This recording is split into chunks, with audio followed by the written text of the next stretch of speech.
ಪ್ರಾಯೋಜಕರು ಎಂಎಸ್ಐಎಲ್ ಸ್ಫೂರ್ತಿ ಡಿಸ್ಟ್ರಿಬ್ಯೂಟರ್ಸ್ ಸಿಂಧನೂರ್. ನಮಸ್ಕಾರ, ವೈಭವ್ ನ್ಯೂಸ್ಗೆ ಸ್ವಾಗತ. ಇದೀಗ ಮುಖ್ಯಾಂಶಗಳು.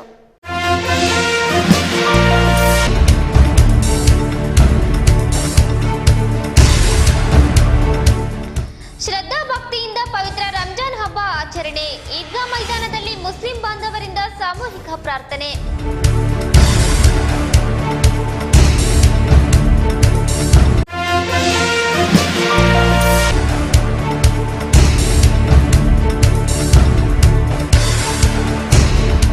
ಧರ್ಮದ ಆಚರಣೆಯಿಂದ ಮಾತ್ರ ಸಮಾಜದಲ್ಲಿ ಶಾಂತಿ ನೆಮ್ಮದಿ ನೆಲೆಸಲು ಸಾಧ್ಯ.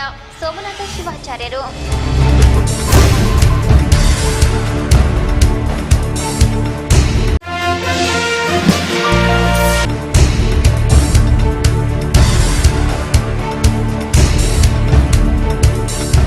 ಶುದ್ಧವಾದ ನೀರನ್ನು ಕುಡಿಯುವುದರಿಂದ ಅನೇಕ ರೋಗಗಳ ನಿಯಂತ್ರಣ.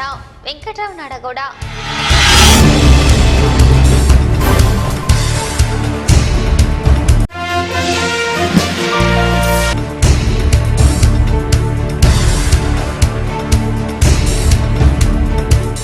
ಕುರ್ಕುಂದಾದಲ್ಲಿ ದೃಶ್ಯ ದೀಪಕಲಾ ಸಂಸ್ಥೆಯಿಂದ ಚಿತ್ರಕಲೆ ಅನಾವರಣ.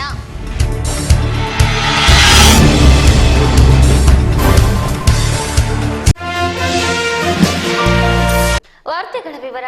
ಮನುಕುಲವನ್ನು ಕತ್ತಲೆಯಿಂದ ಬೆಳಕಿನೆಡೆಗೆ ತೆಗೆದುಕೊಂಡು ಹೋಗುವ ಪವಿತ್ರ ರಂಜಾನ್ ಹಬ್ಬವನ್ನು ಸಿಂಧನೂರು ನಗರ ಸೇರಿದಂತೆ ತಾಲೂಕಿನ ವಿವಿಧ ಗ್ರಾಮಗಳಲ್ಲಿ ಶ್ರದ್ಧಾ ಭಕ್ತಿಯಿಂದ ಆಚರಿಸಲಾಯಿತು. ರಂಜಾನ್ ಹಬ್ಬದ ಹಿನ್ನೆಲೆಯಲ್ಲಿ ಸಿಂಧನೂರಿನ ಕುಷ್ಟಗಿ ರಸ್ತೆಯಲ್ಲಿರುವ ಈದ್ಗಾ ಮೈದಾನದಲ್ಲಿ ಮುಸ್ಲಿಂ ಬಾಂಧವರು ಸಾಮೂಹಿಕ ಪ್ರಾರ್ಥನೆ ಸಲ್ಲಿಸಿದರು. ಈ ಸಂದರ್ಭದಲ್ಲಿ ಧಾರ್ಮಿಕ ಮುಖಂಡ ಮೌಲಿ ನಾಸಿರ್ ಸಾಬ್ ಕುರಾನ್ ಪಠಣ ಮಾಡಿ ಎಲ್ಲೆಡೆ ಶಾಂತಿ, ಸಹಬಾಳ್ವೆ, ಸಮೃದ್ಧಿ ನೆಲೆಸಲಿ ಎಂದು ಕರೆ ನೀಡಿದರು. ಇಸ್ಲಾಂ ಸಮುದಾಯದ ಧಾರ್ಮಿಕ ಮುಖಂಡ ಜಾಫರ್ ಸಾಬ್ ಸಾಮೂಹಿಕ ಪ್ರಾರ್ಥನೆ ಮಾಡಿಸಿದರು.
ಜಿಲ್ಲಾ ಪಂಚಾಯತ್ ಮಾಜಿ ಸದಸ್ಯ ಚಂದು ಸಾಬ್ ಮುಳ್ಳೂರ್, ಮುಸ್ಲಿಂ ಸಮಾಜದ ಮುಖಂಡರಾದ ಬಾಬರ್ ಪಾಷಾ ವಕೀಲರು, ಸದಸ್ಯ ಹಾಜಿ ಮಸ್ತಾನ್, ಅಬ್ದುಲ್ ಗನಿ ಸಾಬ್ ವಕೀಲರು, ಅಬೀದ್ ಖಾದ್ರಿ, ಫಾರೂಕ್, ಪತ್ರಕರ್ತ ಎಂಟಿ ಮುಸ್ತಫಾ ಸೇರಿದಂತೆ ಅನೇಕರು ಸಾಮೂಹಿಕ ಪ್ರಾರ್ಥನೆಯಲ್ಲಿ ಭಾಗವಹಿಸಿದರು.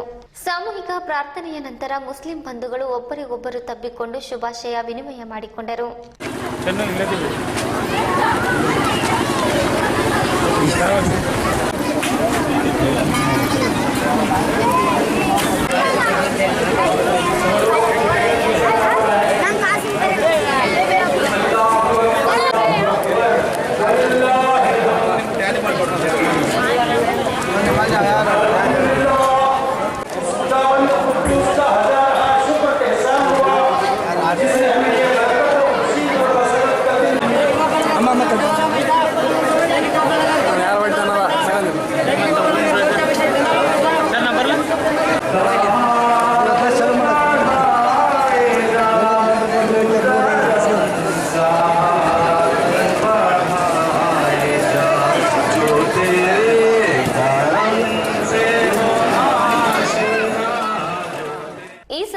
ಹಬ್ಬದ ವಿಶೇಷತೆಯ ಕುರಿತಾಗಿ ನಗರ ಬ್ಲಾಕ್ ಕಾಂಗ್ರೆಸ್ ಅಧ್ಯಕ್ಷ ಕಾಜಿ ಮಲ್ಲಿಕ್ ಮಾತನಾಡಿದರು.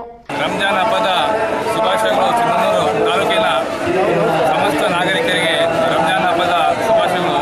ಇವತ್ತು ನಾವು ರಂಜಾನ್ ಹಬ್ಬ ಸಂಬಂಧ ಸಾಮೂಹಿಕವಾಗಿ ಪ್ರಾರ್ಥನೆ ಮಾಡಿದ್ದೇವೆ. ಈ ಪ್ರಾರ್ಥನೆಯಲ್ಲಿ ಸಿಂಧನೂರು ತಾಲೂಕಿನಲ್ಲಿ ಶಾಂತಿ, ಸಮೃದ್ಧಿ ಮತ್ತು ಮಳೆ ಬರಲಿ ಅಂತ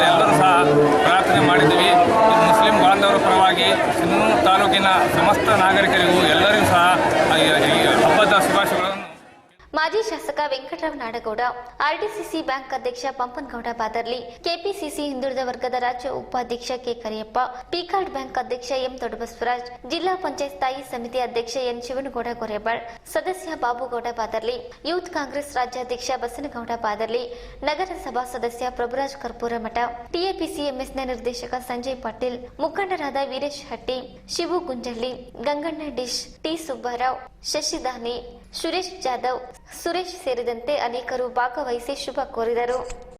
ಪ್ರತಿಯೊಬ್ಬರೂ ಧರ್ಮದ ಆಚರಣೆಯಲ್ಲಿ ತೊಡಗಿದರೆ ಮಾತ್ರ ಸಮಾಜದಲ್ಲಿ ಶಾಂತಿ ನೆಮ್ಮದಿ ನೆಲೆಸಲು ಸಾಧ್ಯ ಎಂದು ರಂಭಾಪುರಿ ಕಾಸಾ ಶಾಖಾ ಮಠದ ಸೋಮನಾಥ ಶಿವಾಚಾರ್ಯರು ಹೇಳಿದರು. ನಗರದ ಕರಿಬಸವ ನಗರದ ರಂಭಾಪುರಿ ಕಾಸಾ ಶಾಖಾ ಮಠದಲ್ಲಿ ಹಮ್ಮಿಕೊಂಡಿದ್ದ ಸಂಸ್ಕೃತ, ಜ್ಯೋತಿಷ್ಯ, ವೈದಿಕ ಪಾಠಶಾಲೆ ಪ್ರಾರಂಭೋತ್ಸವದಲ್ಲಿ ಭಾಗವಹಿಸಿ ಮಾತನಾಡಿದರು. ಶ್ರೀಮಠದಲ್ಲಿ 16 ವರ್ಷಗಳಿಂದ ಸಂಸ್ಕೃತ, ಜ್ಯೋತಿಷ್ಯ, ವೈದಿಕ ಪಾಠಶಾಲೆ ಆರಂಭಿಸಿ ವಿದ್ಯಾರ್ಥಿಗಳಿಗೆ ಸನ್ಮಾರ್ಗ ಕಲಿಸುವಂತಹ ಕೆಲಸ ನಡೆದಿದೆ. ಪ್ರತಿಯೊಬ್ಬರೂ ಸಹ ಧಾರ್ಮಿಕ ಕಾರ್ಯಗಳಲ್ಲಿ ಭಾಗವಹಿಸಬೇಕು. ಈ ದೇಶದ ಉನ್ನತ ಸ್ಥಾನದಲ್ಲಿರುವವರು ನಿರಂತರವಾಗಿ ಧಾರ್ಮಿಕ ಆಚರಣೆಗಳನ್ನು ಮಾಡಿಕೊಂಡು ಬಂದಿದ್ದಾರೆ. ಸಮಾಜದಲ್ಲಿ ಒಳ್ಳೆಯ ವ್ಯಕ್ತಿಗಳಾಗಲು ಧಾರ್ಮಿಕ ಆಚರಣೆಗಳನ್ನು ಮೈಗೂಡಿಸಿಕೊಳ್ಳಬೇಕು. ಧರ್ಮದ ಹಾದಿಯಲ್ಲಿ ನಡೆದರೆ ಯಾರೂ ಸಹ ದಾರಿ ತಪ್ಪಲು ಸಾಧ್ಯವಿಲ್ಲ. ಧರ್ಮದ ಆಚರಣೆಗೆ ಹೆಚ್ಚಿನ ಮಹತ್ವ ನೀಡಬೇಕು. ಸಂಸ್ಕೃತ, ಜ್ಯೋತಿಷ್ಯ, ವೈದಿಕಗಳನ್ನು ಪೀಳಿಗೆಗೆ ಕೊಂಡೊಯ್ಯುವ ಕೆಲಸ ಶ್ರೀಮಠ ಮಾಡುತ್ತಿದೆ ಎಂದರು. ಈ ಪಾಠಶಾಲೆಯನ್ನು ಪ್ರಾರಂಭಿಸಲಾಗಿದೆ. ಪ್ರಾರಂಭದ ಹೆಜ್ಜೆಯನ್ನ ಪಾಠಶಾಲೆ ಅಂಬೆಗಾಲಿಕೊಂಡು ಬೆಳೆದಿರತಕ್ಕಂತಹ ಪಾಠಶಾಲೆ.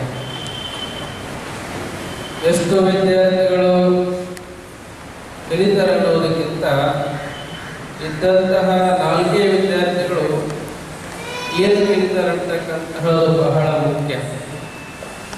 50-60 ವಿದ್ಯಾರ್ಥಿಗಳನ್ನ ಪ್ರಾರಂಭ ಹಂತದಲ್ಲಿ ಇಟ್ಟುಕೊಂಡು ಪ್ರಾರಂಭ ಮಾಡಬೇಕಂತಕ್ಕಂತಹ ಎಲ್ಲ ವ್ಯವಸ್ಥೆಯನ್ನ ಶ್ರೀಮಠದಲ್ಲಿ ಪ್ರತಿ ವರ್ಷವೂ ಕೂಡ ಮಾಡಿಕೊಂಡು ಬರ್ತಾ ಇದ್ವಿ. ಅದನ್ನು ಕೂಡ ಪ್ರತಿ ವರ್ಷವೂ ಕೂಡ ಸುಮಾರು 15-16 ವಿದ್ಯಾರ್ಥಿಗಳು ಪ್ರತಿ ವರ್ಷವೂ ಕೂಡ ಈ ಪಾಠಶಾಲೆಯ ಸದುಪಯೋಗವನ್ನು ಪಡೆದುಕೊಳ್ಳುತ್ತಿದ್ದಾರೆ. ಇವತ್ತು ಒಬ್ಬ ವ್ಯಕ್ತಿಗೆ ತನ್ನ ಜೀವನದ ಪ್ರತಿನಿತ್ಯ ಕರ್ತವ್ಯಗಳು ಎಷ್ಟು ಮುಖ್ಯನೋ ಅದೇ ರೀತಿಯಾಗಿ ಧಾರ್ಮಿಕ ಕರ್ತವ್ಯ ಕೂಡ ಬಹಳ ಮುಖ್ಯ ಅಂತಕ್ಕಂತಹ ಮಾತು. ಇವತ್ತು ದೇಶದ ಉನ್ನತ ಸ್ಥಾನದಲ್ಲಿರ್ತಕ್ಕಂತಹ ವ್ಯಕ್ತಿಗಳನ್ನು ಕೂಡ ತಮ್ಮ ಧಾರ್ಮಿಕ ಕ್ರಿಯಾಕರ್ಮಗಳನ್ನು ಮಾಡ್ತಕ್ಕಂತಹದನ್ನು ನಾವು ನೀವೆಲ್ಲ ನೋಡಿದ್ದೀವಿ.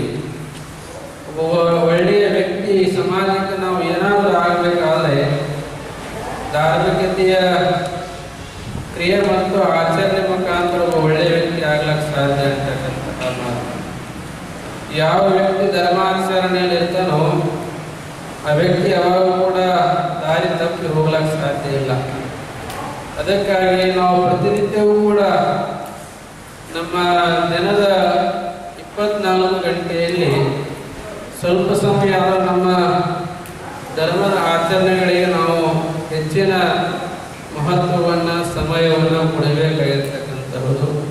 ಈ ಸಂದರ್ಭದಲ್ಲಿ ಆರ್ಡಿಸಿಸಿ ಬ್ಯಾಂಕ್ ಅಧ್ಯಕ್ಷ ಪಂಪನಗೌಡ ಬಾದರ್ಲಿ, ಸಾಹಿತಿ ಪ್ರೊಫೆಸರ್ ಶಾಶ್ವತಯ್ಯ ಸ್ವಾಮಿ ಮುಕುಂದಿ ಮಠ, ಭೂದಾನಿ ಸಂಗಯ್ಯ ಸ್ವಾಮಿ ಸರಗಣೇಶ್ವರ ಮಠ, ಜ್ಯೋತಿಷ್ಯ ಪಂಡಿತ ಡಾಕ್ಟರ್ ಚಂದ್ರಶೇಖರ್ ಬಣಿಗಾರ್, ವ್ಯವಸ್ಥಾಪಕ ಅಮರಯ್ಯ ಸ್ವಾಮಿ ಅಲಬನೂರ್, ನಗರಸಭಾ ಸದಸ್ಯ ಪ್ರಭುರಾಜ್, ಶಿವಕುಮಾರ್ ಜವಳಿ ಸೇರಿದಂತೆ ಅನೇಕರು ಉಪಸ್ಥಿತರಿದ್ದರು. ಶುದ್ಧವಾದ ನೀರನ್ನು ಕುಡಿಯುವುದರಿಂದ ಅನೇಕ ರೋಗಗಳನ್ನು ನಿಯಂತ್ರಣ ಮಾಡಬಹುದಾಗಿದೆ ಎಂದು ಮಾಜಿ ಶಾಸಕ ವೆಂಕಟರಾವ್ ನಾಡಗೌಡ ಹೇಳಿದರು. ಅವರು ನಗರದ 40ನೇ ಉಪಕಾಲುವೆ ಹತ್ತಿರ ನಾಡಗೌಡ ಫೌಂಡೇಶನ್ನಿಂದ ಅಳವಡಿಸಲಾಗಿದ್ದ ಶುದ್ಧ ಕುಡಿಯುವ ನೀರಿನ ಘಟಕ ಉದ್ಘಾಟಿಸಿ ಮಾತನಾಡಿದರು.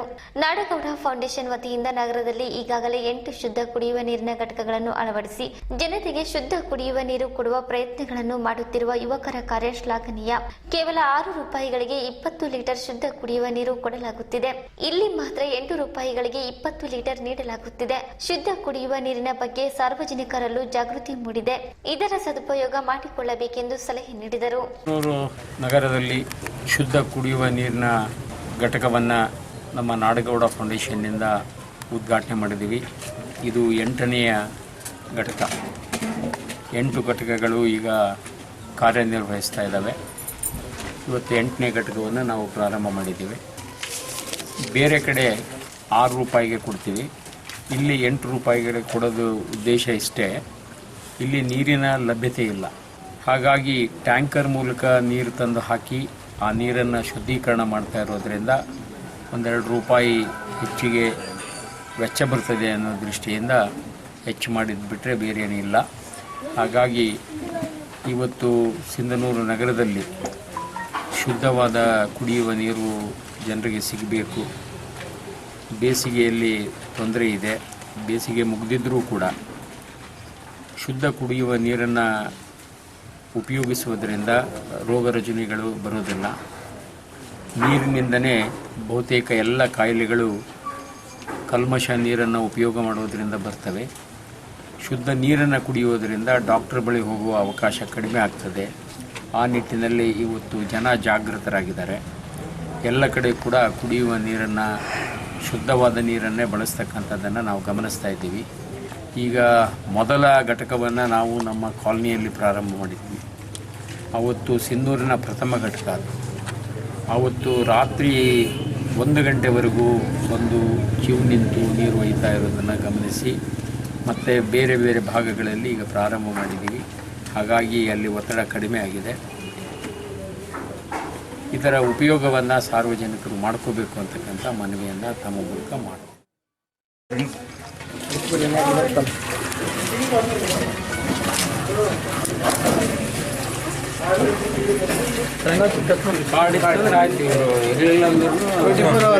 ಎನಿ ಟೈಮ್ ವಾಟರ್ ಅಂದರೆ ಕರೆಂಟ್ ಇಲ್ಲ ಅಂದ್ರೆ 4 hours.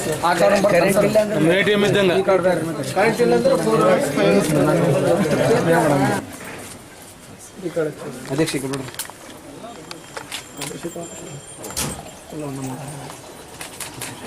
ಈ ಸಂದರ್ಭದಲ್ಲಿ ಜೆಡಿಎಸ್ ತಾಲೂಕು ಅಧ್ಯಕ್ಷ ಲಿಂಗಪ್ಪ ದಡೆಸುಗೂರ್, ಮುಖಂಡರಾದ ರಾಮರೆಡ್ಡಿ, ಪ್ರಭಾಕರ್ ರಾವ್, ಪಿ ರಾಮರೆಡ್ಡಿ, ಕಿಶೋರ್ ಸೇರಿದಂತೆ ಅನೇಕರು ಉಪಸ್ಥಿತರಿದ್ದರು.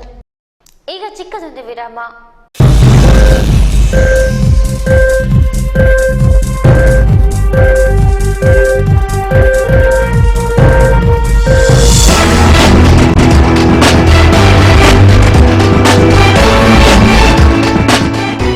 ವಿರಾಮದ ನಂತರ ವಾರ್ತಾ ಪ್ರಸಾರಕ್ಕೆ ಮತ್ತೆ ಸ್ವಾಗತ.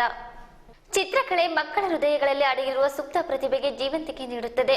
ಒಂದು ಚಿತ್ರ 1000 ಶಬ್ದಗಳಿಗೆ ಸಮ ಎನ್ನುವ ಸಂದೇಶವನ್ನು ದೃಶ್ಯ ದೀಪಕಲಾ ಸಂಸ್ಥೆ ಸಾದರಪಡಿಸಿತು. ಸಿಂಧನೂರು ತಾಲೂಕಿನ ಕುರ್ಕುಂದ ಗ್ರಾಮದ ಸರ್ಕಾರಿ ಹಿರಿಯ ಪ್ರಾಥಮಿಕ ಶಾಲೆಯಲ್ಲಿ ತಿಂಗಳ ಚಿತ್ತಾರ ಭಿತ್ತಿ ಚಿತ್ರ ರಚನಾ ಕಾರ್ಯಾಗಾರ ನಡೆಯಿತು. ನಮ್ಮ ಸಂಸ್ಥೆಯಿಂದ ಶಾಲೆಯನ್ನು ಶೃಂಗರಿಸಿ ತನ್ಮೂಲಕ ಎಲ್ಲ ಚಿತ್ರಗಳ ಜಾಗೃತಿ ಮೂಡಿಸಲು ಮತ್ತು ಸ್ವಚ್ಛತೆ ಅರಿವನ್ನು ಕಾಪಾಡಲು ಹಾಗೂ ಸ್ವಚ್ಛತೆಯ ಅಭಿಯಾನಕ್ಕೆ ಮಕ್ಕಳು ತಮ್ಮದೇ ಆದ ಕೊಡುಗೆ ನೀಡಲು ಪ್ರಯತ್ನಿಸಲಾಗುವುದು. ಮಕ್ಕಳಿಗೆ ಜನಪದ ಪರಿಕರಗಳ ಪರಿಚಯಕ್ಕಾಗಿ ಗಂಜೀಫ್ ಆರ್ಟ್, ಪುರಾತನ ಮರಗಳು, ವಿವಿಧ ಬಗೆಯ ಪಕ್ಷಿಗಳ ಚಿತ್ರಣಗಳು, ಬುಡಕಟ್ಟು ಜನಾಂಗದ ಆರಾಧನೆಯ ಸೂರ್ಯ ಚಂದ್ರರನ್ನು ಕೂಡ ಚಿತ್ರಿಸಿ ಪರಿಚಯಿಸಲಾಯಿತು. ಬಯಲಾಟ, ಯಕ್ಷಗಾನ, ಜನಪದ ಹಬ್ಬ ಮುಂತಾದ ವಿಷಯಗಳನ್ನು ಚಿತ್ರಗಳ ಮುಖಾಂತರ ಮಕ್ಕಳಿಗೆ ಭಾರತೀಯ ಸಂಸ್ಕೃತಿಯ ಮಜಲುಗಳನ್ನು ಪರಿಚಯಿಸಲಾಯಿತು. ಚಿತ್ರಿಸಿದ ಒಂದೊಂದು ಚಿತ್ರಗಳು ಹಲವಾರು ವಿಷಯಗಳನ್ನು ಮಕ್ಕಳ ಹೃದಯಗಳಲ್ಲಿ ಎರಕವೊಯ್ದವು. ಕಾರ್ಯಾಗಾರದಲ್ಲಿ ದೃಶ್ಯ ದೀಪಕಲಾ ಸಂಸ್ಥೆಯ ಅಧ್ಯಕ್ಷ ದೇವೇಂದ್ರ ಹುಡಾ, ಗೌರವಾಧ್ಯಕ್ಷ ಹೇಮಣ್ಣ, ಉಪಾಧ್ಯಕ್ಷ ಎಚ್ ಮಹೇಂದ್ರ, ಕಾರ್ಯದರ್ಶಿ ಮಲ್ಲಯ್ಯ ಕೆಂಬಾವಿ, ಅಮರೇಶ್ ಜವಳ್ಗೇರ, ದುರ್ಗಪ್ಪ ಮರಟಗೇರ, ರಮೇಶ್ ಮಾನ್ವಿ, ಅನುರಾಧ ಹಿರೇಮಠ್, ಸ್ವಾತಿ ಇಲ್ಲೂರ್, ಮಹಮ್ಮದ್ ಉಸ್ಮಾನ್ ಅಲಿ, ರವಿ, ವೆಂಕೋಬ, ವೆಂಕಟೇಶ್, ಮನೋಹರ, ಹನುಮೇಶ್, ಅಯ್ಯಪ್ಪ, ಕೆ ಗುರುರಾಜ್, ಸುಧಾಕರ್, ಅನೀಸ್ ಫಾತಿಮಾ, ಉಮೇಶ್ ಪತ್ತರ್, ವಿಜಯ್ ಪಾಟೀಲ್, ಅಡಿವೆಪ್ಪ, ಸಣ್ಣ ಮೌಲಾಲಿ, ವಾಹಿದ್ ಪಾಷಾ, ಪ್ರಕಾಶ್ ಕೋನವಾರ್ ಸೇರಿದಂತೆ ಮುಂತಾದ ಚಿತ್ರ ಕಲಾವಿದರು ವೈವಿಧ್ಯಮಯ ಚಿತ್ರಗಳನ್ನು ಬಿಡಿಸಿ ವಿದ್ಯಾರ್ಥಿಗಳ ಮೆಚ್ಚುಗೆಗೆ ಪಾತ್ರರಾದರು.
ಕ್ಷತ್ರಿಯ ಮರಾಠ ಪರಿಷತ್ನ ತಾಲೂಕಾ ಘಟಕಕ್ಕೆ 2ನೇ ಅವಧಿಗೆ ತಮ್ಮನ್ನು ಅಧ್ಯಕ್ಷರನ್ನಾಗಿ ಮಾಡಿದ್ದು ಸಮಾಜದ ಏಳಿಗೆಗೆ ಪ್ರಾಮಾಣಿಕವಾಗಿ ಶ್ರಮಿಸುವುದಾಗಿ ನೂತನ ಅಧ್ಯಕ್ಷ ನಾಗೂಜಿ ಮರಾಠ ಹೇಳಿದರು. ಅವರು ನಗರದ ಪ್ರವಾಸಿ ಮಂದಿರದಲ್ಲಿ ನಡೆದ ಕರ್ನಾಟಕ ಕ್ಷತ್ರಿಯ ಮರಾಠ ಪರಿಷತ್ನ ತಾಲೂಕಾ ಘಟಕದ ಪದಾಧಿಕಾರಿಗಳ ಸಭೆಯ ನಂತರ ಸುದ್ದಿಗಾರರೊಂದಿಗೆ ಮಾತನಾಡಿದರು. ಮರಾಠ ಸಮಾಜ ಐತಿಹಾಸಿಕ ಹಿನ್ನೆಲೆ ಹೊಂದಿದ ಕ್ಷಾತ್ರ ಧರ್ಮದ ಮನಸ್ಸು ಹೊಂದಿದೆ. ಪ್ರಜೆಗಳ ಶ್ರೇಯೋಭಿಲಾಷೆಗೆ ಸದಾ ಸೇವೆ ಮಾಡಿದೆ. ನಾನು ಸಮಾಜದ ಜನರ ಒಳಿತಿಗಾಗಿ ಸೇವಾ ಮನೋಭಾವನೆಯಿಂದ ಕೆಲಸ ಮಾಡಿರುವುದಕ್ಕೆ ನನ್ನನ್ನು 2ನೇ ಅವಧಿಗೆ ಆಯ್ಕೆ ಮಾಡಿದ್ದಾರೆ. ಎಲ್ಲ ಸಮಾಜದ ಬಾಂಧವರೊಂದಿಗೆ ಅತ್ಯುತ್ತಮ ಸಂಬಂಧ ಹೊಂದಿದ್ದೇನೆ. ನಮ್ಮ ಸಮಾಜವು ಆರ್ಥಿಕವಾಗಿ, ಶೈಕ್ಷಣಿಕವಾಗಿ ಇನ್ನೂ ಹಿಂದುಳಿದಿದೆ. ಸಮಾಜವನ್ನು ಮುಖ್ಯವಾಹಿನಿಗೆ ತರಲು ಹಿರಿಯರ ಸಲಹೆಯೊಂದಿಗೆ ಶ್ರಮಿಸುವುದಾಗಿ ಹೇಳಿದರು. ನನ್ನ ಅಭಿನಂದನೆಗಳನ್ನು ಸಲ್ಲಿಸುತ್ತೇನೆ. ತಾಲೂಕಿನ ಸಮಸ್ತ ಮರಾಠ ಬಾಂಧವರು ಒಮ್ಮತದಿಂದ ನನ್ನನ್ನು 2ನೇ ಅವಧಿಗಾಗಿ ಸಮಾಜದ ಅಧ್ಯಕ್ಷರನ್ನಾಗಿ ಕಾರ್ಯನಿರ್ವಹಿಸಲು ಜವಾಬ್ದಾರಿ ನೀಡಿದ್ದು, ನಾನು ಈ ಸಂದರ್ಭದಲ್ಲಿ ಸರ್ವರಿಗೂ ನನ್ನ ಹೃತ್ಪೂರ್ವಕ ಅಭಿನಂದನೆಗಳನ್ನು ತಿಳಿಸುತ್ತೇನೆ. ನನ್ನ ಮೇಲೆ ವಿಶ್ವಾಸವಿಟ್ಟು 2ನೇ ಅವಧಿಗೆ ಜವಾಬ್ದಾರಿ ನೀಡಿದ್ದು ಸಮಾಜದ ಸಮಸ್ತ ತಮ್ಮೆಲ್ಲರಿಗೆ ಸೇರಿ ನನ್ನ ಪ್ರಾಮಾಣಿಕ ಪ್ರಯತ್ನ ಮಾಡಿ ನನ್ನ ಸಮಾಜಕ್ಕೆ ನ್ಯಾಯ ಒದಗಿಸಲು ಶ್ರಮಿಸುತ್ತೇನೆ ಎಂದು ಹೇಳಿ ನನ್ನ 2 ಮಾತುಗಳನ್ನು ಮುಗಿಸುತ್ತೇನೆ. ಈ ಸಂದರ್ಭದಲ್ಲಿ ಸಮಾಜದ ನೂತನ ಪದಾಧಿಕಾರಿಗಳನ್ನು ಆಯ್ಕೆ ಮಾಡಲಾಯಿತು. ಕರ್ನಾಟಕ ಕ್ಷತ್ರಿಯ ಮರಾಠ ಪರಿಷತ್ತಿನ ಸರ್ವಸದಸ್ಯ ಸಭೆಯನ್ನು ಇಂದು ನಾವು ಕರೆದಿದ್ದೀವಿ. ನಮ್ಮ ಕಾರ್ಯಕಾರಿ ಮಂಡಳಿಯ ಸಭೆಯನ್ನು ಕರೆದು ಇಂದು ನಾವು ಮುಂದಿನ 3 ವರ್ಷ ಅವಧಿಗಾಗಿ ಆಡಳಿತ ಮಂಡಳಿಯನ್ನು ಚುನಾಯಿಸಲಾಯಿತು. ಈ ಚುನಾಯಿತರಲ್ಲಿ ಇಂದು ಹೊಸದಾಗಿ ಸೇರ್ಪಡೆಯಾದಂಥವರು ಸಹ ಕಾರ್ಯದರ್ಶಿ ಅನ್ಮೇಶ್ ಜಾಧವ್ ಗುಂಜಳ್ಳಿ, ನಾಗೇಶ್ ಪವಾರ್, ಸಂಘಟನಾ ಕಾರ್ಯದರ್ಶಿಯಾಗಿ ಶ್ರೀನಿವಾಸ್ ನಿಕ್ಕಂ, ಶರಣಪ್ಪ ಪವಾರ್ ಮತ್ತು ಖಜಾಂಚಿಯಾಗಿ ತಿರುಪತಿರಾವ್ ಸಿಂಧೆ ಹಾಗೂ ಕಾನೂನು ಸಲಹೆಗಾರ ನರಸಣ್ಣ ವಕೀಲರು ಇವರೆಲ್ಲರನ್ನ ಚುನಾಯಿಸಲಾಯಿತು. ಲೆಕ್ಕ ಪರಿಶೋಧಕರಾಗಿ ಭೀಮನಗೌಡ ಶಿಕ್ಷಕರು, ಈರಣ್ಣ ಮೊಹಿತೆ ಇವರನ್ನು ಕೂಡ ಲೆಕ್ಕ ಪರಿಶೋಧಕರಾಗಿ ಆಯ್ಕೆ ಮಾಡಲಾಯಿತು. ಗೌರವಾಧ್ಯಕ್ಷ ಉಮೇಶ್ ರಾವ್ ಪವಾರ್, ಉಪಾಧ್ಯಕ್ಷ ರಾಘವೇಂದ್ರ ಪವಾರ್, ರಾಜಪ್ಪ ಸಿಂಧೆ, ಸಹ ಕಾರ್ಯದರ್ಶಿ ಹನ್ಮೇಶ್ ಜಾಧವ್ ಗುಂಜಳ್ಳಿ, ನಾಗೇಶ್ ಪವಾರ್, ಸಂಘಟನಾ ಕಾರ್ಯದರ್ಶಿ ಶ್ರೀನಿವಾಸ್ ನಿಕ್ಕಂ, ಶರಣಪ್ಪ ಪವಾರ್, ಖಜಾಂಚಿ ತಿರುಪತಿರಾವ್ ಸಿಂಧ್ಯಾ, ಕಾನೂನು ಸಲಹೆಗಾರ ನರಸಣ್ಣ ವಕೀಲ್, ಲೆಕ್ಕ ಪರಿಶೋಧಕರಾಗಿ ಭೀಮನಗೌಡ, ಈರಣ್ಣ ಮೋಹಿತೆ, ರಾಘು ಗುಂಜಳ್ಳಿ, ನಾರಾಯಣರಾವ್ ಗುಮರ್ಸಿ, ನಾರಾಯಣರಾವ್ ಗುಂಜಳ್ಳಿ, ತಿಪ್ಪಣ್ಣ ಗುಂಜಳ್ಳಿ, ಪ್ರಶಾಂತ್, ಬೂದೇಪ್ಪ ಗುಂಜಳ್ಳಿ ಸೇರಿದಂತೆ ಅನೇಕರು ಉಪಸ್ಥಿತರಿದ್ದರು. ಮಾನ್ವಿ ಪಟ್ಟಣದ ಬಿವಿಆರ್ ಇ ಟೆಕ್ನೋ ಶಾಲೆಯಲ್ಲಿ ರಂಜಾನ್ ಹಬ್ಬದ ಪ್ರಯುಕ್ತ ಶಾಲಾ ಮಕ್ಕಳಿಂದ ಸಾಂಸ್ಕೃತಿಕ ಕಾರ್ಯಕ್ರಮಗಳನ್ನು ನಡೆಸಲಾಯಿತು. ಜಾತ್ಯತೀತ ಮೌಲ್ಯಗಳನ್ನು ಎತ್ತಿ ಹಿಡಿಯುವ ಉದ್ದೇಶದಿಂದ ಎಲ್ಲ ಧಾರ್ಮಿಕ ಹಬ್ಬಗಳನ್ನು ಆಚರಿಸುತ್ತಿದ್ದು, ಈ ವರ್ಷವೂ ಕೂಡ ರಂಜಾನ್ ಹಬ್ಬದ ವಿಶೇಷತೆಯ ಕುರಿತು ಶಾಲೆಯ ಮಕ್ಕಳಿಂದ ವಿವಿಧ ವೇಷಭೂಷಣಗಳೊಂದಿಗೆ ಅನೇಕ ಸಾಂಸ್ಕೃತಿಕ ಚಟುವಟಿಕೆಗಳನ್ನು ಮಕ್ಕಳು ಮತ್ತು ಶಿಕ್ಷಕರಿಂದ ನಡೆಸಲಾಯಿತು. ಕಾರ್ಯಕ್ರಮದಲ್ಲಿ ಸಂಸ್ಥೆಯ ಅಧ್ಯಕ್ಷ ಬಿವಿ ರೆಡ್ಡಿ ಹಾಗೂ ಕಾರ್ಯದರ್ಶಿ ಬಿ ಪದ್ಮಾವತಿ, ಮುಖ್ಯ ಗುರು ಸರ್ಮತ್ ಖಾನ್, ಶಿಕ್ಷಕರಾದ ಜೋಹರಾ ಗಾಜಿ, ಕೆಬಿ ನವಾಜ್, ಉರ್ಗುಂದಪ್ಪ ಇದ್ದರು. ಕಾರ್ಯಕ್ರಮದ ನಿರೂಪಣೆಯನ್ನು ವಿದ್ಯಾರ್ಥಿನಿ ನವನೀತ 9ನೇ ತರಗತಿ, ದೇವಿ ಸುಮಾ ನಾಯಕ್ 10ನೇ ತರಗತಿ ವಿದ್ಯಾರ್ಥಿಗಳು ನಡೆಸಿಕೊಟ್ಟರು. ಜೆಸ್ಕಾಂನಿಂದ ಗ್ರಾಹಕರಿಗೆ ಉತ್ತಮ ಸೇವೆ ಒದಗಿಸಿ ಅವರೊಂದಿಗೆ ಉತ್ತಮ ಸಂಬಂಧ ಬೆಳೆಸಲು ಸಿಂಧನೂರು ಉಪವಿಭಾಗದಲ್ಲಿ ಗ್ರಾಹಕರ ಕುಂದುಕೊರತೆಗಳ ಸಭೆ ಆಯೋಜಿಸಲಾಗಿದೆ ಎಂದು ಕಾರ್ಯಪಾಲಕ ಅಭಿಯಂತರ ಎ ಕೃಷ್ಣಪ್ಪ ಹೇಳಿದರು. ಅವರು ನಗರದ ಕುಷ್ಟಗಿ ರಸ್ತೆಯಲ್ಲಿರುವ ಸರ್ಕ್ಯೂಟ್ ಹೌಸ್ನಲ್ಲಿ ಜೆಸ್ಕಾಂನ ಸಿಂಧನೂರು ಉಪವಿಭಾಗದ ಗ್ರಾಹಕರ ಕುಂದುಕೊರತೆ ಸಭೆಯಲ್ಲಿ ಮಾತನಾಡಿದರು. ಮಳೆಗಾಲ ಆರಂಭವಾಗಿದೆ, ಹೀಗಾಗಿ ಅನೇಕ ವಿದ್ಯುತ್ ಸಮಸ್ಯೆಗಳು ಕಂಡು ಬರುತ್ತಿವೆ. ಗ್ರಾಹಕರು ಕಚೇರಿಗೆ ಹೋಗಿ ದೂರು ನೀಡಿದರೆ ಕೆಲವು ಬಾರಿ ಅಧಿಕಾರಿಗಳು ಸ್ಪಂದಿಸುವುದಿಲ್ಲ ಎನ್ನುವ ಆರೋಪಗಳಿವೆ. ಹೀಗಾಗಿ ಸ್ಥಳದಲ್ಲಿಯೇ ಸಮಸ್ಯೆ ಆಲಿಸಿ ಪರಿಹಾರ ಕಂಡುಕೊಳ್ಳಲು ಸಭೆ ಆಯೋಜಿಸಲಾಗಿದೆ. ಗ್ರಾಹಕರಿಗೆ ಅತ್ಯುತ್ತಮ ಸೇವೆ ಒದಗಿಸುವುದು ನಮ್ಮ ಗುರಿಯಾಗಿದೆ ಎಂದರು. ಈ ದಿನಾಂಕ 22/17 ಸಿಂಧನೂರು ಉಪವಿಭಾಗದಲ್ಲಿ ನಮ್ಮ ಸಿಂಧನೂರು ವ್ಯಾಪ್ತಿಯಲ್ಲಿ ಬರುವಂಥ ಉಪವಿಭಾಗ ವ್ಯಾಪ್ತಿಯಲ್ಲಿ ಬರುವಂಥ ಗ್ರಾಹಕರ ಕುಂದುಕೊರತೆ ಸಭೆಯನ್ನು ನಿಗದಿಪಡಿಸಿದ್ದು, ಈ ನಿಟ್ಟಿನಲ್ಲಿ ಅವರ ಸಮಸ್ಯೆಗಳು ಸಾಕಷ್ಟಿರುತ್ತವೆ. ಈಗ ಮಳೆಗಾಲ ಪ್ರಯುಕ್ತ ಸಹ ನಮ್ಮ ಸಿಬ್ಬಂದಿ ವ್ಯವಸ್ಥಿತವಾಗಿ ಎಲ್ಲ ರೀತಿಯಲ್ಲಿ ಯಾವುದೇ ಒಂದು ಅನಾಹುತಗಳಾಗದಿದ್ದಂಗೆ, ವಿದ್ಯುತ್ ಅಡಚಣೆ ಇಲ್ಲದಂಗೆ ಕಾರ್ಯನಿರ್ವಹಿಸಬೇಕಾಗಿರುತ್ತದೆ. ಹಾಗೂ ಗ್ರಾಹಕರು ಕೆಲವು ಸಮಸ್ಯೆಗಳು ಅವರು ಕಚೇರಿಗಳಿಗೆ ಹೋದರೂ ಸಹ ಅಲ್ಲಿ ನಮ್ಮ ಅಧಿಕಾರಿಗಳು ಸ್ಪಂದಿಸ್ತಿಲ್ಲ ಅಂತೇಳಿ ಆ ನಿಟ್ಟಿನಲ್ಲಿ ನಾವು ಏನು ಮಾಡಿದ್ದೀವಿ, ಈಗ ಉಪವಿಭಾಗ ವ್ಯಾಪ್ತಿಯಲ್ಲಿ ನಮ್ಮ KERC ಡೈರೆಕ್ಟಿವ್ಸ್ ಪ್ರಕಾರ ಆಯಾ ಉಪವಿಭಾಗದಲ್ಲಿ ಆಯಾ ಗ್ರಾಹಕರಿಗೆ ಸಮಸ್ಯೆಗಳನ್ನ ಸ್ಪಂದಿಸಿ ಕೂಡಲೇ ಅವರಿಗೆ ಪರಿಹಾರ ದೊರಕಿಸ್ಕೊಡ್ಬೇಕು ಒಂದು ನಿಟ್ಟಿನಲ್ಲಿ ಈ ರೀತಿಯಾಗಿ ನಾವು ಒಂದು ಸಭೆ ಮುಂದುವರಿಸಬೇಕಂತೇಳಿ ನಾವು ಕಾರ್ಯಕ್ರಮ ಹಾಕಿಸ್ಕೊಂಡು ಇದನ್ನು ಮುಂದಿನ ದಿನಗಳಲ್ಲೂ ಸಹ ಒಳ್ಳೆಯ ರೀತಿಯಲ್ಲಿ ಗ್ರಾಹಕರಿಗೆ ಸ್ಪಂದಿಸೋದಕ್ಕೆ ನಮ್ಮ ಜೆಸ್ಕಾಂ ವ್ಯಾಪ್ತಿಯಲ್ಲಿ ಈ ಒಂದು ಕಾರ್ಯಕ್ರಮ ಜೋಡಿಸಿಕೊಂಡು ಮುಂದೆ ಅನುಕೂಲವಾದ ರೀತಿಯಲ್ಲಿ ಜೆಸ್ಕಾಂ ಮತ್ತು ಗ್ರಾಹಕರ ಒಳ್ಳೆಯ ಸಂಬಂಧಕ್ಕೋಸ್ಕರ ಈ ರೀತಿಯ ಸಭೆಗಳು ಮುಂದುವರಿಸೋದಕ್ಕೆ ನಮ್ಮ ಅಧಿಕಾರಿಗಳಿಗೆ ಸೂಚನೆಯನ್ನು ಸಹ ನೀಡಿ ಇದು ನಾವು ಇಲ್ಲಿ ಸಿಂಧನೂರಲ್ಲಿ ಈ ದಿನ ಈ ಗ್ರಾಹಕರ ಕುಂದುಕೊರತೆಯನ್ನು ಪ್ರಾರಂಭಿಸುತ್ತೇವೆ. ಈ ಸಂದರ್ಭದಲ್ಲಿ ಸಿಂಧನೂರಿನಿಂದ 3, ಸಾಸಲ್ಮರಿ ಕ್ಯಾಂಪ್, ಭೀಮರಾಜ್ ಕ್ಯಾಂಪ್, ಸೋಮಲಾಪುರ್, ಗಾಂಧಿನಗರದ ತಲಾ ಒಬ್ಬರ ಪ್ರಶ್ನೆಗೆ ಅವರು ಉತ್ತರಿಸಿದರು. ಪ್ರಮುಖವಾಗಿ ಗ್ರಾಮೀಣ ಭಾಗದಲ್ಲಿ ಹಳೆ ಕಂಬಗಳು, ಜ್ಯೋತಿ ಬಿದ್ದಿರುವ ತಂತಿಗಳನ್ನು ಬದಲಿಸಬೇಕು ಎನ್ನುವ ದೂರುಗಳು ಪ್ರಮುಖವಾಗಿ ಕೇಳಿ ಬಂದವು.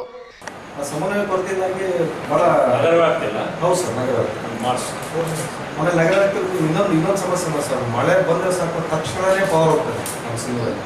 ಅಲ್ಲ, ಅದಕ್ಕೆ ಈಗ ಒಂದು ಏನು ಮರ ಗಿಡ ಅಡಚಣೆ ಅವೆಲ್ಲ ಆಗಿದ್ದಂಗೆ ಈಗ ಏರಿಯಲ್ ಬಜೆಟ್ ಕೇಬಲ್ಸ್ ಅಂತೇಳಿ ಪ್ರೋಗ್ರಾಮ್ ಹಾಕಿದ್ದೀವಿ. ಆ ಪ್ರೋಗ್ರಾಮ್ ಪ್ರಕಾರ ಆಲ್ರೆಡಿ ಸ್ಯಾಂಕ್ಷನ್ ಕೊಟ್ಟಿದ್ದೀವಿ. ಅದಾದರೆ ಎಲ್ಲ ಸಮಸ್ಯೆ ಬಗೆಯಿದೆ. 25 crores ಸಿಂಧನೂರಿಗೆ ಸ್ಯಾಂಕ್ಷನ್ ಆಗಿದೆ. ಇದರಲ್ಲಿ ABC ಕೇಬಲ್ ಹಾಕ್ತೀವಿ, NT-ABC ಕೇಬಲ್ ಹಾಕ್ತೀವಿ, ಅಡಿಷನಲ್ ಟ್ರಾನ್ಸ್ಫಾರ್ಮರ್ಗಳು ಹಾಕ್ತೀವಿ, ರೀಕಂಡಕ್ಟಿಂಗ್ ಎಲ್ಲಿ ಶಿಥಿಲವಾದಂಥ ಕಂಡಕ್ಟರ್ಗಳಿದಾವಲ್ಲ ಅದನ್ನೆಲ್ಲ ಬದಲಾಯಿಸ್ತೀವಿ. ಒಳ್ಳೆ 24/7 ಪವರ್ ಸಪ್ಲೈ ನಿಮಗೆ ಒಳ್ಳೆ ಗುಣಮಟ್ಟದ ವಿದ್ಯುತ್ ವಿತರಣೆ ಮಾಡೋದಕ್ಕೆ ಎಲ್ಲ ಕ್ರಮಗಳನ್ನು ನಿರ್ವಹಿಸ್ಕೊಂಡಿದ್ದೀವಿ. ಈ IPDS ಸ್ಕೀಮಲ್ಲೇ ನಿಮಗೆ ನಗರ ವ್ಯಾಪ್ತಿಗೆ ಈ ರೀತಿ ಒಂದು ಇದು ನಡೀತಿದೆ. ಇದ್ರ ಜೊತೆಯಲ್ಲಿ ಗ್ರಾಮೀಣ ವ್ಯಾಪ್ತಿಗೂ ಸಹ DDVGY ಪ್ರೋಗ್ರಾಮ್ನ ರೂಪಿಸ್ಕೊಂಡಿದ್ದೀವಿ. ಅದು ಇನ್ನು ಶಾರ್ಟ್ಲಿ ಈಗ ಅವಾರ್ಡ್ ಆಗಿದ ತಕ್ಷಣ ಅದನ್ನು ಕಾರ್ಯಕ್ರಮ ಸ್ಟಾರ್ಟ್ ಮಾಡ್ತೀವಿ. ಸಭೆಯಲ್ಲಿ ಕಾರ್ಯನಿರ್ವಾಹಕ ಅಭಿಯಂತರ ನಟರಾಜ್, AEE ಚಂದ್ರಶೇಖರ್ ದೇಸಾಯಿ, ಹುಲಿಗಯ್ಯ, AET ಪ್ರತಿಭಾ, ಕಿರಿಯ ಅಭಿಯಂತರರಾದ ಶರಣಬಸವ, ರಾಮಚಂದ್ರ, JE ಭೋಜರಾಜ್, ಬಸನಗೌಡ ಸೇರಿದಂತೆ ಇನ್ನಿತರರು ಉಪಸ್ಥಿತರಿದ್ದರು. ಗ್ರಾಹಕರ ಸಮಸ್ಯೆ ಆಲಿಸಲು ಕುಂದುಕೊರತೆ ಸಭೆಗೆ ಹೆಚ್ಚಿನ ಗ್ರಾಹಕರು ಭಾಗವಹಿಸುವ ನಿರೀಕ್ಷೆ ಹೊಂದಲಾಗಿತ್ತು. ಆದರೆ ಕೇವಲ ಬೆರಳೆಣಿಕೆಯಷ್ಟು ಮಾತ್ರ ಗ್ರಾಹಕರು ಭಾಗವಹಿಸಿದ್ದರೆ ಗ್ರಾಹಕರಿಗೆ ಹಾಕಲಾಗಿದ್ದ ಕುರ್ಚಿಗಳು ಮಾತ್ರ ಖಾಲಿಯಾಗಿದ್ದವು. ಸಭೆಯ ಬಗ್ಗೆ ವ್ಯಾಪಕ ಪ್ರಚಾರ ಆಗಿಲ್ಲವೋ ಅಥವಾ ಗ್ರಾಹಕರಿಗೆ ಕುಂದುಕೊರತೆಗಳೇ ಇಲ್ಲವೋ ಎನ್ನುವುದಕ್ಕೆ ಉತ್ತರವಿಲ್ಲ. ಕೊನೆಯಲ್ಲಿ ಮತ್ತೊಮ್ಮೆ ಮುಖ್ಯಾಂಶಗಳು.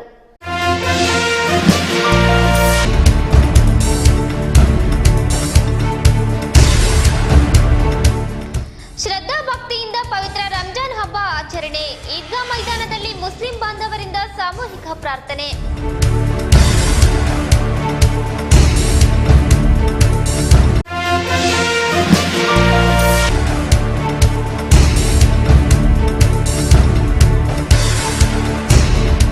ಧರ್ಮದ ಆಚರಣೆಯಿಂದ ಮಾತ್ರ ಸಮಾಜದಲ್ಲಿ ಶಾಂತಿ ನೆಮ್ಮದಿ ನೆಲೆಸಲು ಸಾಧ್ಯ.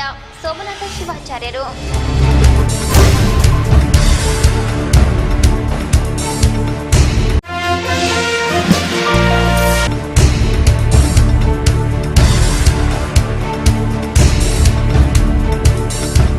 ಶುದ್ಧವಾದ ನೀರನ್ನು ಕುಡಿಯುವುದರಿಂದ ಅನೇಕ ರೋಗಗಳ ನಿಯಂತ್ರಣ. ವೆಂಕಟರಾವ್ ನಾಡಗೌಡ.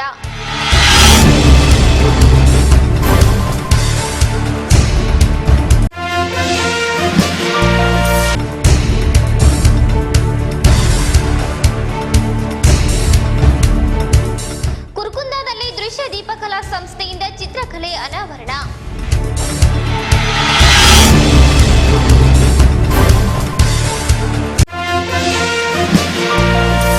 ಇಲ್ಲಿಗೆ ದಿನ ವಾರ್ತಾ ಪ್ರಸಾರ ಮುಕ್ತಾಯವಾಯಿತು. ನಿರಂತರವಾಗಿ ವೀಕ್ಷಿಸಿ ವೈಭವ ಟಿವಿ. ವಂದನೆಗಳೊಂದಿಗೆ ದೇವಿಕಾ ಚನ್ನಬಸವ.